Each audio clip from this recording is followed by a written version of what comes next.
The Forgotten Tycoon, Jeremiah G. Hamilton, Wall Street's Black Prince of Darkness, in the shadowed corridors of 19th-century New York, where fortunes were made and lives discarded with the flick of a ledger, one man dared to defy the odds. His name was Jeremiah G. Hamilton, a black financier who not only survived the ruthless world of Wall Street but dominated it. And yet, history tried to forget him. Tonight, we unearth the lost legacy of a man once dubbed the Prince of Darkness, whose wealth rivaled his white counterparts and whose story reveals the uneasy marriage of race, power, and money in America's gilded past. This is the untold story of Jeremiah G. Hamilton, the Black Wall Street tycoon of 19th-century New York. Born around 1806, little is known of Hamilton's early life. The scant records that do exist leave more questions than answers. Was he a freeborn man, or did he buy his freedom? Was he self-taught or mentored by another rogue financier? What we do know is that Hamilton's first taste of notoriety came in 1828, in a scandal that could have ended him. At the age of about 22, Hamilton was caught smuggling counterfeit coins into the newly independent nation of Haiti.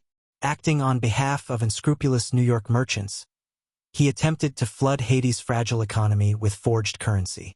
The scheme unraveled quickly. Branded a criminal, Hamilton narrowly escaped a death sentence.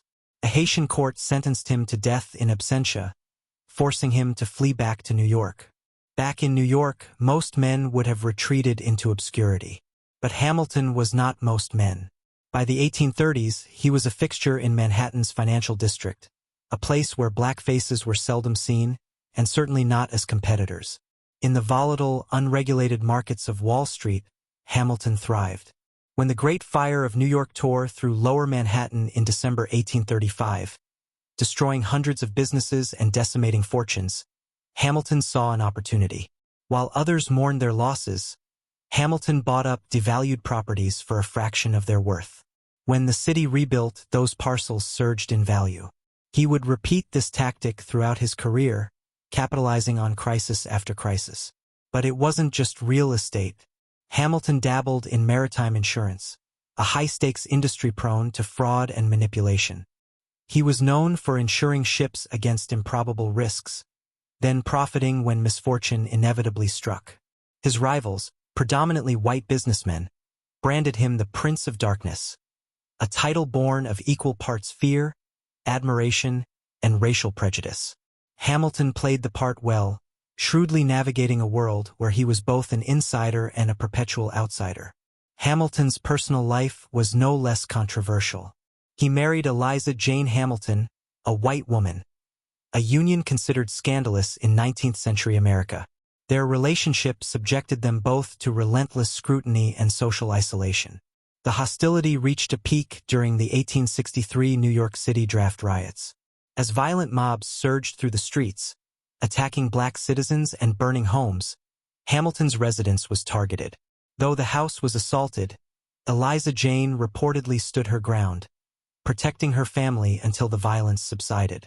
Despite the racial animus, Hamilton's wealth insulated him. At his peak, his fortune was estimated at $2 million, the modern equivalent of over $250 million. He owned swaths of Manhattan, held shares in major railroads, and maintained influence in insurance circles. But wealth alone could not secure a lasting legacy. Upon his death in 1875, obituaries noted his riches but diminished his accomplishments. Historians and financial records slowly erased his name. In a nation eager to write its economic history as a tale of white enterprise, Jeremiah G. Hamilton became a ghost. It would take more than a century for his story to resurface. In 2015, historian Shane White published Prince of Darkness, a meticulous biography reconstructing Hamilton's life from court documents, financial records, and newspaper clippings. What emerged was a portrait of a complex, ruthless, and undeniably brilliant financier.